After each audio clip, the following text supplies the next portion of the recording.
Okay, real talk. Someone just cut you off in traffic, and you're still fuming about it 20 minutes later. Or maybe your coworker made that passive-aggressive comment, and now your whole day feels ruined. Here's the wild part. Scientifically, that anger should have been gone in 90 seconds. Yeah, you heard that right, 90 seconds. So why are you still mad? Because you're doing something that's keeping it alive, and I'm about to show you exactly what it is. By the end of this video, you're going to understand why some people never seem bothered by anything, and how you can become one of them. Trust me, this is going to change how you see every frustrating interaction for the rest of your life. Here's how this works. When something triggers you, your body releases stress hormones, cortisol, adrenaline, the whole cocktail. But here's the kicker. Those chemicals naturally flush out of your system in exactly 90 seconds. That's it. The problem? We don't let them leave. We replay what happened, rehearse the perfect comeback we should have said, and basically keep hitting the anger button over and over. It's like your smoke alarm going off because you burned toast, but instead of opening a window, you just keep making more toast. You're voluntarily keeping yourself in that state. The anger isn't being done to you. You're actively choosing to maintain it, even if you don't realize it. Next time you get triggered, set a timer. Notice how the initial intensity fades if you don't feed it with your thoughts. That's the 90-second window doing its job. Now, let's talk about something we've all said. They really know how to push my buttons. But here's the truth bomb. You're not a remote control. Nobody has magical powers over your emotions unless you hand them the remote. Those buttons they're pushing, they're actually unhealed wounds or past experiences that you haven't dealt with yet. When your boss criticizes you and you explode, it might not even be about them. It could be reminding you of a critical parent from childhood. The person isn't pushing your buttons, they're revealing them. And that's actually useful information if you're paying attention.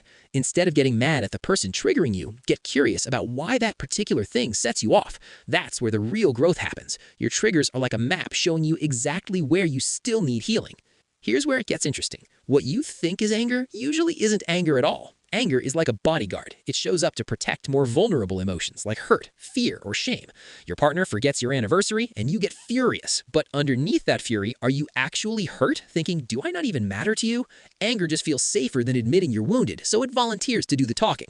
The problem is, when you lead with anger, you get anger back. But when you address the real emotion underneath, I felt forgotten when this happened, suddenly the whole conversation changes. You're not attacking, you're connecting.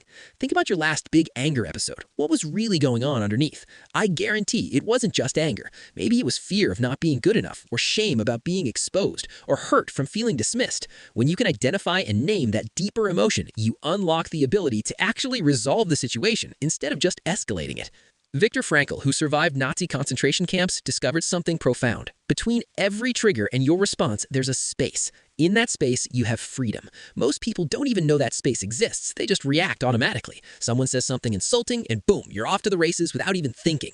But when you learn to find that space, you become unstoppable. Someone sends you a nasty email, and your finger hovers over reply. Before you hit send, ask yourself, what response would I be proud of tomorrow? That single question activates your choice point. You go from being a pinball getting bounced around to being the player controlling the game.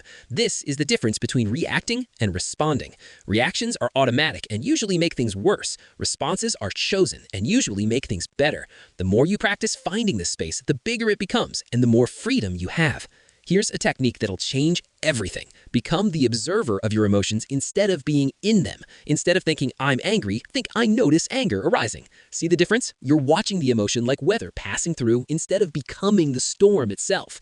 Your teenager rolls their eyes, and instead of immediately snapping, you think, interesting, I'm feeling irritation right now. Suddenly, you're not hijacked by the emotion, you're watching it. And from that place, you can choose a response that actually helps instead of making things worse. This observer perspective gives you emotional immunity. You can experience any emotion without being controlled by it. It's like being able to acknowledge that it's raining without being drenched. The emotion is happening, but you're not consumed by it.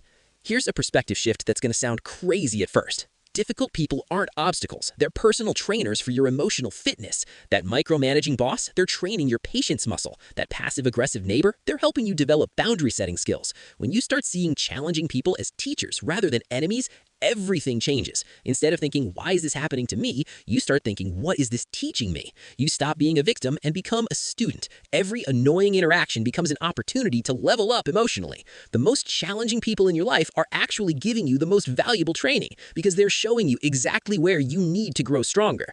Look, the people who never seem rattled aren't superhuman, they just know these techniques. They understand the 90-second rule. They've mapped their triggers. They know how to find that space between stimulus and response. And now, so do you. Start with one thing this week. Next time someone triggers you, just notice it. I'm getting triggered right now.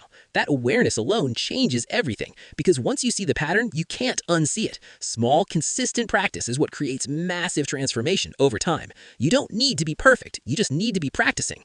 Drop a comment below with your biggest trigger. Let's figure this out together. And if this helped, smash that like button so more people can find their calm. Subscribe if you want more content on mastering your emotions and living your best life. You've got this.